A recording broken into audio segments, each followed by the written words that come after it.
Today is February 24th, 2014. My name is Cheryl Walker. I'm with the Illinois State Library. I will be interviewing Mr. Craig Roos. Mr. Roos was born January 8th, 1948 in Chicago, Illinois. Mr. Roos was with the Army from 1968 to 1970. Mr. Roos, for the record, would you like to share your history and your story with us today? Yes. Okay. Go ahead and start with us. What was your highest rank? It was Sergeant E5. Okay. And let's start with where did you take basic training? I took basic at Fort Campbell, Kentucky. Okay. And go ahead and start your story. Okay. I was drafted in 1968, right during the Tet Offensive in Vietnam, which was a very active time for that war. They were drafting large groups of people. We were sending over about 15,000 troops a month to Vietnam. And after my basic training, they sent me to Fort Ord, California for infantry school. And that was 8 weeks. And at the end of that school, the whole company was on orders to go to Vietnam. The day before we were scheduled to go, they pulled about out of my company, they pulled about 6 people off those orders, kept us there, and sent us to drill sergeant school. That was an 8-week school and had a 35% washout rate. So I knew if I wanted to finish the school, I had to buckle down and do the best I could. Well, I finished the school, and after I graduated, they put me in a company right there in Fort Ord, and that's where I spent the rest of my time in the service, was training soldiers in basic training. And it's quite a feat to look back on 8 weeks, and when these young men come in, which were all my age, they were my peers, to see them go from civilian life to military life.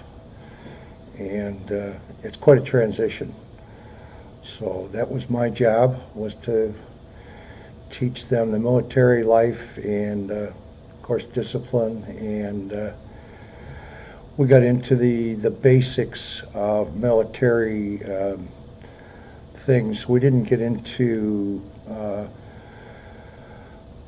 like the schools. That was after basic training, whether they went to cooking school, clerk school, infantry, tanks, whatever they went into.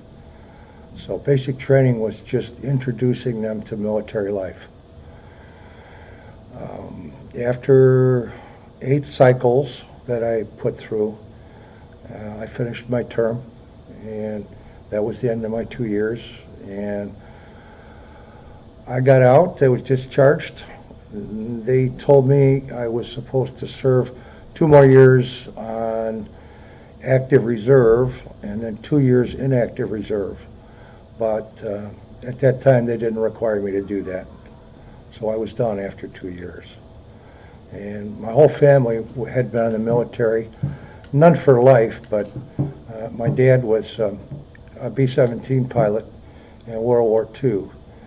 And he was shot down in Germany and served about a year in prison camp. And my brother was in the Marine Corps, and I had another brother in the Army Reserve. So we had a large group of veterans in our family. And I had been bringing my dad here to the VA for all his medical care towards the last 20 years of his life. And at the end, he died here in this building, and he was in the hospice wing. And I'd gotten to know all his doctors and some of the staff here. So I decided after I retired that I was going to come here and volunteer. And I've been here 5 years now. and I really enjoy it. It's a group of brothers. We're all in this together, no matter what branch we were in, and I just have a very large respect for all of them. And it's very fulfilling. I never really knew what I was going to do in retirement, and I found my niche here. Going back to your story. Yeah.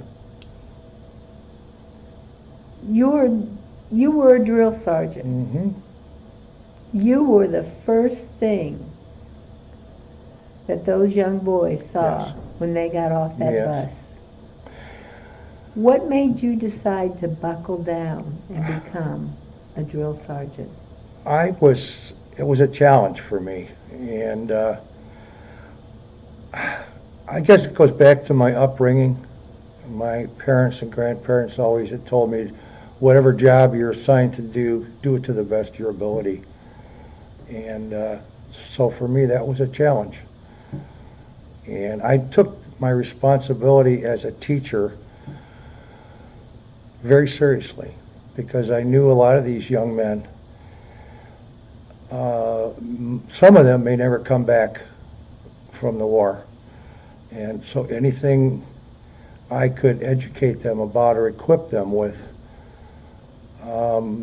might be helpful in saving their lives. So I didn't let that title go to my head.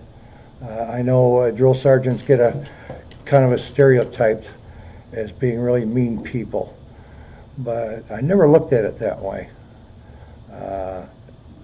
We had to be stern, but yet fair, and of course, and the military can't run without discipline, so that has to be number one thing that's taught.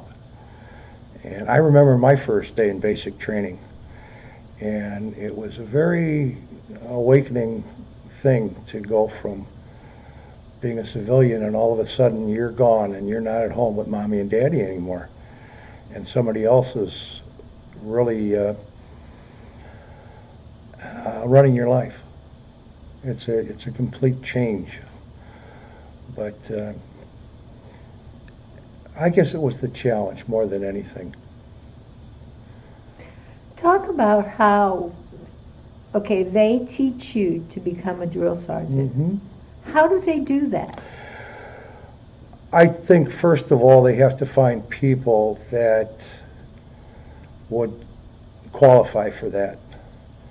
And what measures they used to come to choose people, I don't really know. But I think a lot of it was, we were selected by our drill sergeants. So they saw something in us that might show leadership, and of course that's what they wanted. So in your group, how many were selected? There was about 6. Our company had about 160 men, and they selected about 6 of us. So that's a pretty good number. So, yeah. And then the washout rate, like I said in school, was 35%. So out of the 6 of us, maybe only 4 of us graduated. But I worked very hard, dedicated myself, and it was all worthwhile in the end for me. It was very fulfilling. So, you know, in boot camp, they say those drill sergeants tear you down. Yes, they have to. To build you back up. Yes, they have to. Yeah. So in drill sergeant school, to become a drill sergeant, do they tear you down Yes. even more? Yes, they do. Yes. And build you back up even more? Yes. So it's a pretty rough school. Yeah, they had 0 tolerance. So if you did you have to spit shine your shoes even better than? Oh yeah, yeah. What did you actually have to do in drill sergeant school? We had to learn to teach others. We had to learn to give classes and teach drilling ceremonies, hand-to-hand combat, rifle range, We had to teach them how to, just the basics, how to make a bed, how to pack your pack for a maneuver, how to clean your weapons, all the basic things that soldiers need to know. And you got to be the best of the best. Oh, absolutely. And I had to walk out of the barracks every morning with shine boots and starched uniform, and I had to be above reproach because I couldn't very well inspect other troops when I myself didn't look above reproach. So yeah, we had to be prepared at all times for anything, whether it be officers coming by and watch you while you're teaching a class. You were on review as well at all times. Did you just drill the men, or did you also have to drill the women, or did No, just the men. Just the men. Yeah. The women had their own drill sergeants. Yeah. On the base I was on, I don't believe we had any women, any WACs in the Army. At least if we did, I never saw them. There were a few officers, but I imagine they were more in clerical and things like that, legal, whatever, office type jobs. Mm-hmm. Yeah. And you did this the whole time you were in the service? Yes, except for the first 4 months. The first 4 months was 2 months of basic and 2 months of infantry training. And the rest of my time, then I went another 2 months to the drill sergeant school, so that was 6 months. Then the remaining 18, I was in charge of a platoon. And that changed every 8 weeks. One group would graduate, and I would get another group and then start all over again. How do you see, when these men got off the bus, or got off the plane, or the train, or whatever, how did you see these men change? And the first day, they were extremely frightened, which I was as well my first day. And you have to take that opportunity to instill fear in them, and respect. It's a balance, a delicate balance. We worked as a group, all of us drill sergeants together, and after the first 8-week cycle, it became easier. It was more of a, I wouldn't say routine, but you've already done it before, and it became a little bit more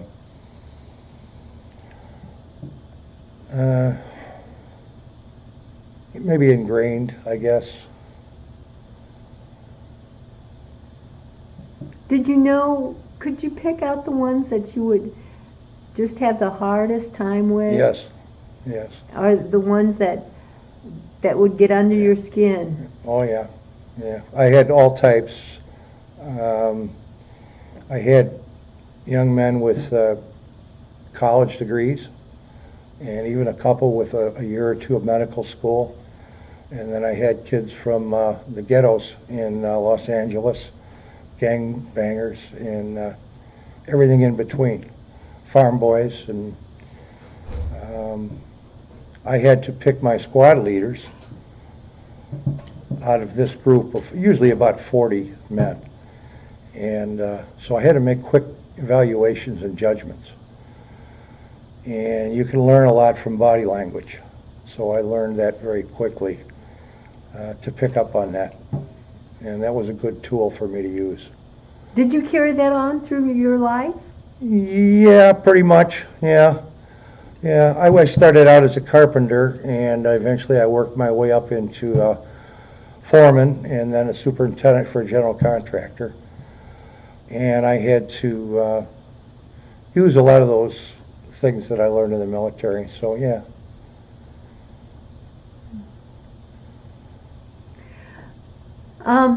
If you had a chance to go back, Mm-hmm. would you have taken that same turn and gone to drill sergeant school? Oh, yes, absolutely. Yeah. Okay. Yeah. Do you think that made a difference in your life? Oh, yeah, I do think it did. Yeah. I think everything that's happened to me has been for a reason.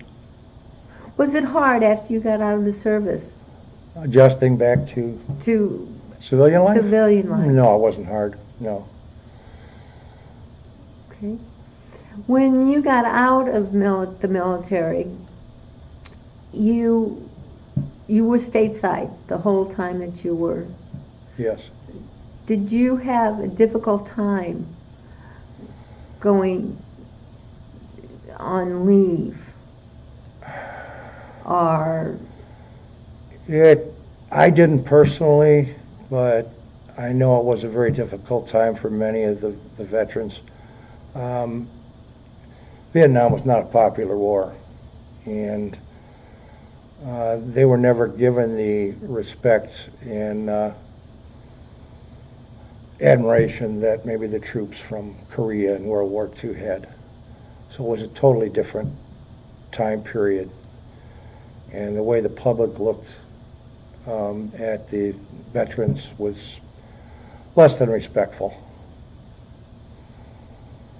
So. did you get to travel much?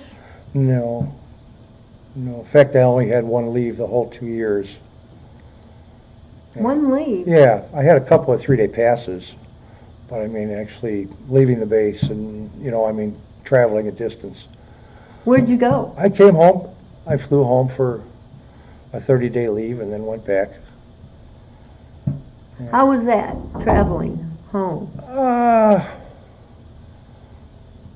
Wasn't that difficult, really. I didn't notice any difficulty. Yeah. What? Okay, so you were stateside. Mm-hmm. Was it difficult to stay in touch with your family? No, did a lot of letter writing.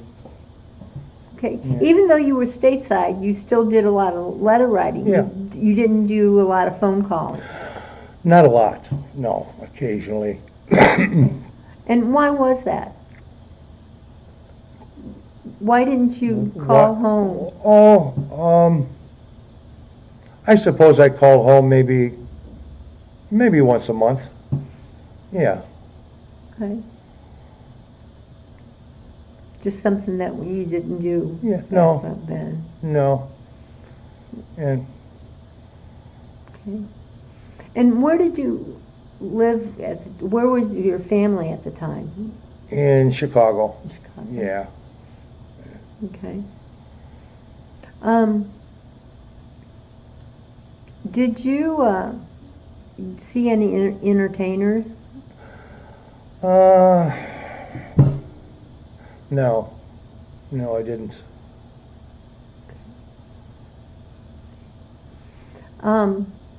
What about food and things like that? Did you eat on base? Did Yeah. you stay on base? Yeah, I stayed on base. In fact, I stayed right in the barracks with my troops. So you had to live right there Yeah. in a barracks with them? Yeah. I had a little, very small corner room in the corner of the barracks, and that's where I stayed. And so you watched over those troops all the time? all the time, 24/7. Yeah. So they really didn't think much of you? Well, by the end of the 8-week cycle, when they graduated, they learned respect for me, and I was no longer their drill sergeant. I was more like maybe a mentor, if you will. I had given them a head start on their military career, or maybe not career, maybe just the couple of years that they were in. Did you stay in touch with any of them? Not the people I trained, but I stayed in touch with a few of my co-drill sergeants and the company commander, and we emailed each other a few times, so kind of got enough feel for where they're living and what their lives are, and yeah. Did you have reunions or anything like that? No.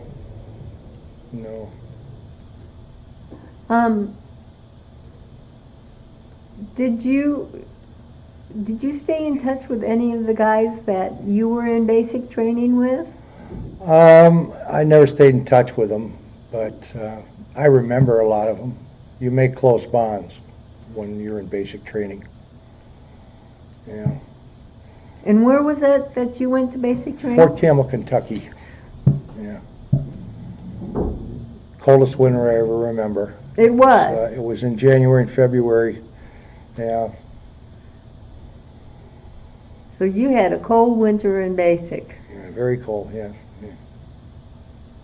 And then where were you stationed as a drill sergeant? Fort Ord, California. So you had nice weather. Nice weather, Monterey, California, right on the ocean. In fact, when we went to the rifle ranges, we'd be shooting and the bullets would be going over the water, over the ocean. Oh. So we were right there. That was good duty as far as the location. And you served 2 years. Yeah. Now, did you have anything as a good luck charm? No, I didn't. Now, did you buy a car out there? Yeah, I bought a car. The second year I was in was a '66 GTO. It was royal blue with a black vinyl top. I'll never forget it. Bought it used from the company commander, actually. It was his car. Did you drive it home? Yes, I drove it home with another fellow drill sergeant. He lived in Indianapolis. So we drove straight through. We switched off driving, and I dropped him off in Indianapolis, and then I made the last leg on my own. Yeah. And how long did it take you? Gosh, I think it was like 32 hours or something. Wow. Yeah. And well, how long did you keep that car? Oh, how long did I keep it? Oh, about a year when I got home. Yeah. Yeah. Now, did you buy anything else while you were out there?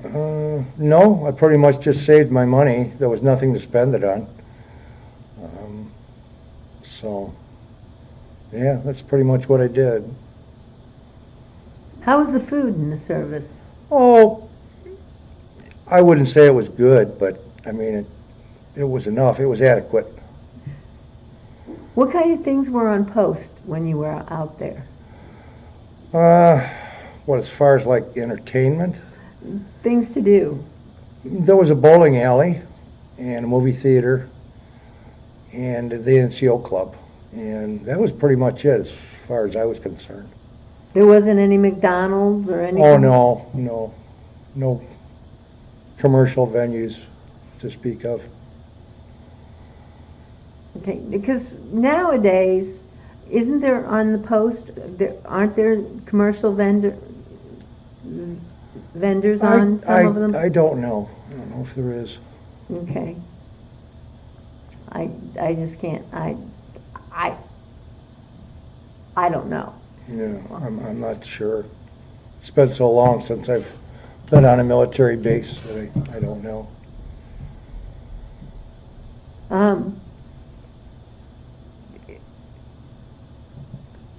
What about the PX and the commissary and stuff? Did you take advantage of those? Yeah, I went to the PX a lot.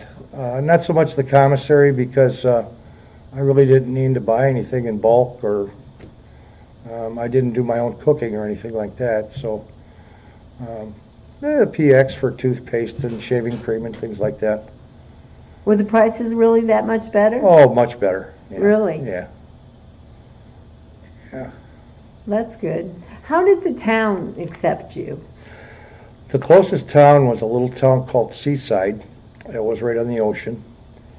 And it was a typical military town.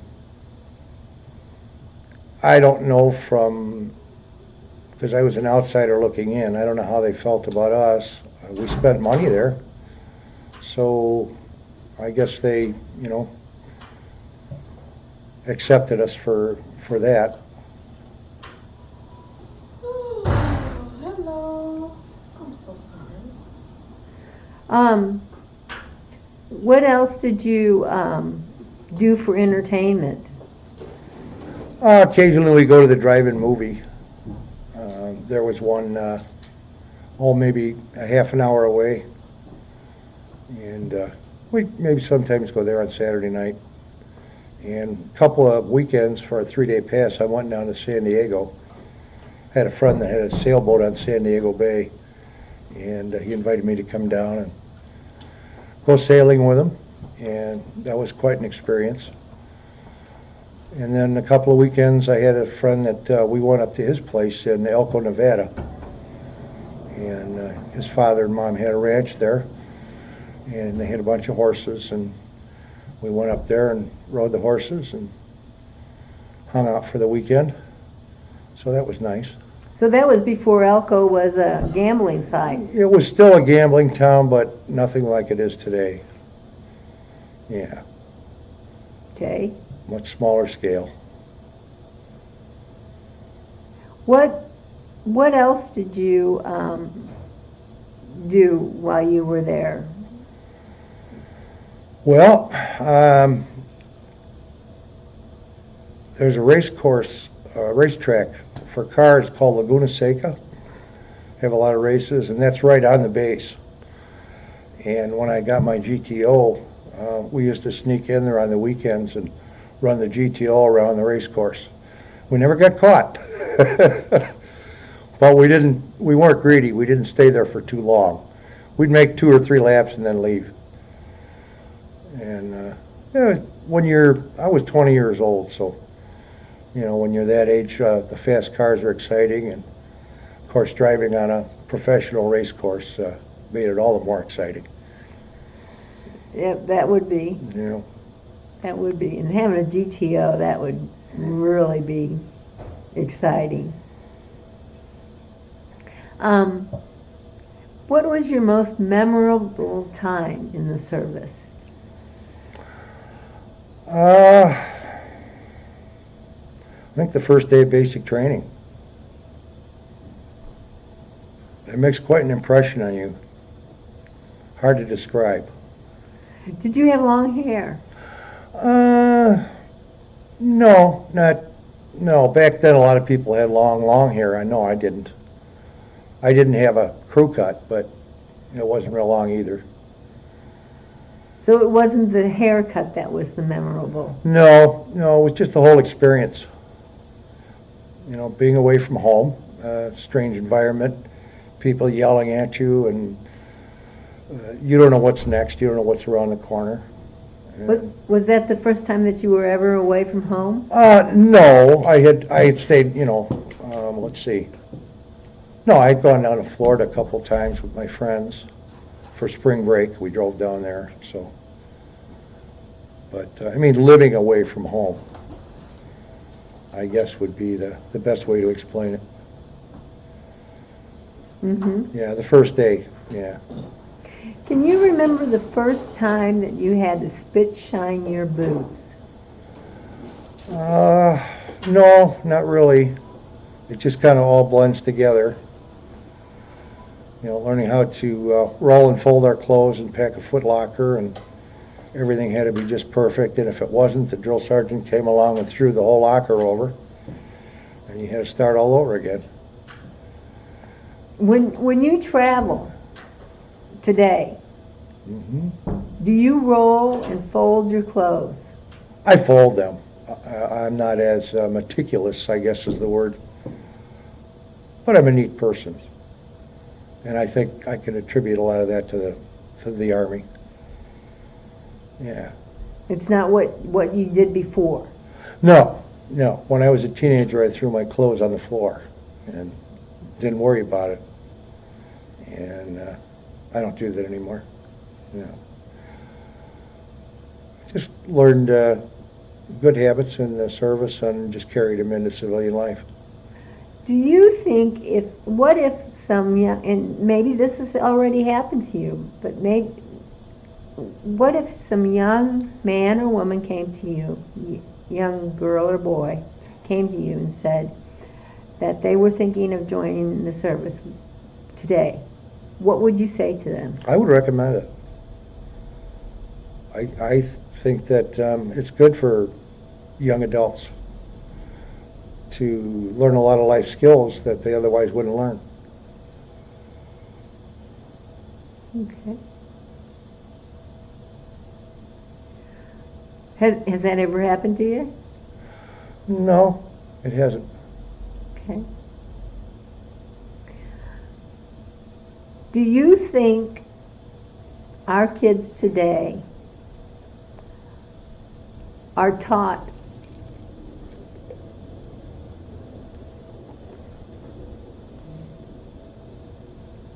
the right things about the war? I don't think the country as a whole is as patriotic as it used to be. Vietnam changed all that. It was not a popular war with most of Americans, I think, especially towards the end. And World War II, Korea had a different feeling. The country was united around our military. I think that's slowly coming back now. Not to the extent that it was then. But I remember after 9/11, when we were attacked, for that first 6 months after that, it brought out the patriotism in so many people, and you'd see flags everywhere, and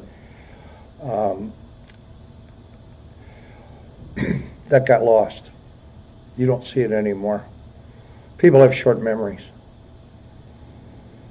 and I think as veterans we have to remember each other and not have short memories, because a lot of these vets come home and their lives are completely changed. They will never be 100% right again, and that's why it's important for me to help here, to do whatever I can. I'm not a doctor, I'm not a technician, but I can give what I can, and that's all I can do. So I look forward to coming here every day. And for most people, they look forward to the weekends. I look forward to Monday, when I can come in here and be with the veterans. It gives me a lot of pleasure. What do you do here?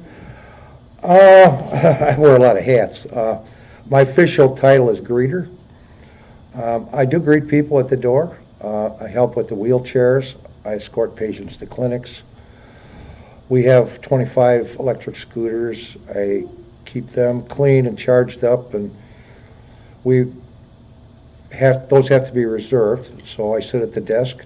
Sometimes I'll answer the phone, give directions to people, escort them to wherever they're going if they're not familiar with the building, and just be of help wherever I can.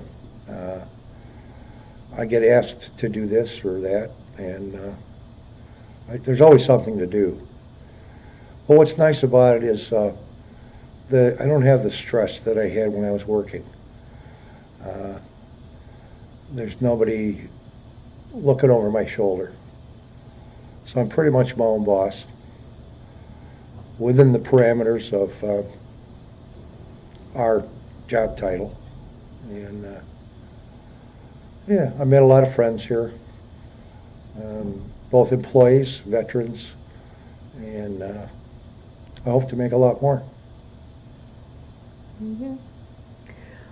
Well, I'd like to take this time and say thank you. Thank you for serving our country, and thank you for allowing me to be the one that interviewed you. And I'd also like to thank you for giving your time to me today. It's my pleasure, Cheryl. Thank you. Thank you.